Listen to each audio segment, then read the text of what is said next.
Il y a des pays dont leurs ressortissants, dont leurs soldats ont fait des bêtises et qui vont mal.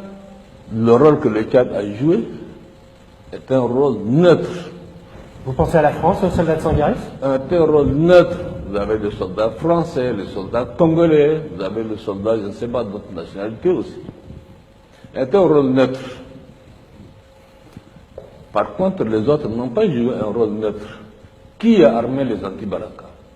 Dans la journée, un détachement de l'armée française vient en reconnaissance sur la base du caporal Rombaud. Quand notre caméra s'approche, malaise. La conversation s'interrompt.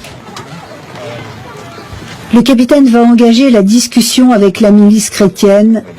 Il marche sur des œufs. Qui a armé les anti-Balaka avec des grenades?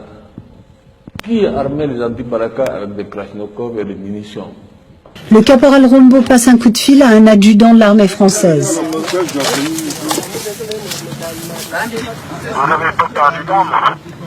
Non, on n'a pas perdu d'armes.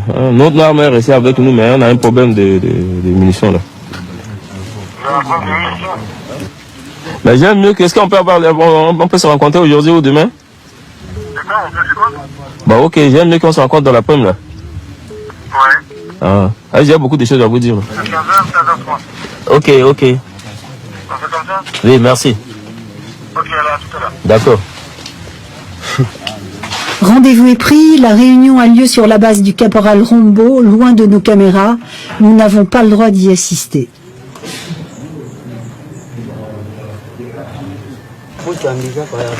Après le départ de l'armée française, débriefing. Le colonel français nous a conseillé de nous rassembler en une seule base. Que nous soyons 10 000 ou 100 000 pour avancer. Rombaud et ses hommes rêvent désormais d'un assaut final.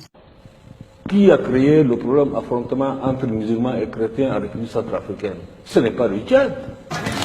On se rappelle? Sans problème. À bientôt. Visiblement, le désarmement des combattants chrétiens n'est pas à l'ordre du jour. Les Français repartiront sans saisir aucune arme. Notre interlocuteur prétend avoir eu des assurances de l'armée française. À la fin de la discussion, ils m'ont dit on se calme. Ils vont ratisser et dès que la voie est libre, on pourra avancer. C'est ce que l'adjudant m'a dit. Il m'a donné ses 2 numéros de téléphone. Le lendemain, nouvelle visite de l'armée française sur la base du caporal Rombaud. Mais cette fois, plus question de nous laisser filmer. Ah, pas de vidéo. S'il vous plaît, on peut éviter. Le 13e régiment de dragons parachutistes est une unité de forces spéciales chargée de récolter du renseignement.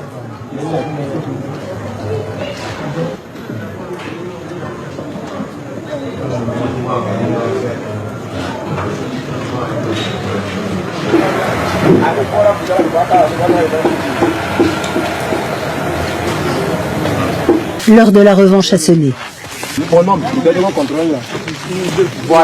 Le soir, ils prennent la direction de Bangui pour se positionner aux abords de la capitale, juste à côté de l'aéroport tenu par les Français. Veillée d'armes et dernier conseil de guerre. Demain, à 2 h du matin, nous allons attaquer.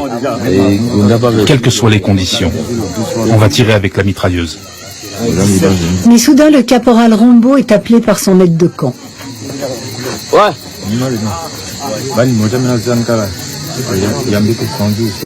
Allez-y chercher ailleurs. Alors c'est qui? Vous le savez très bien que moi, monsieur le journaliste, vous savez très bien ce que Pensez à la France. votre pays. Vous pensez à la France? Écoutez, demandez à votre pays d'aller faire l'enquête, mais ce n'est pas le Tchad en tout cas. Les Sélékas seront désarmés, les Français vont nous laisser rentrer. Demain, la France va attaquer le quartier musulman. Et nous serons derrière pour coincer les gens qui fuiront.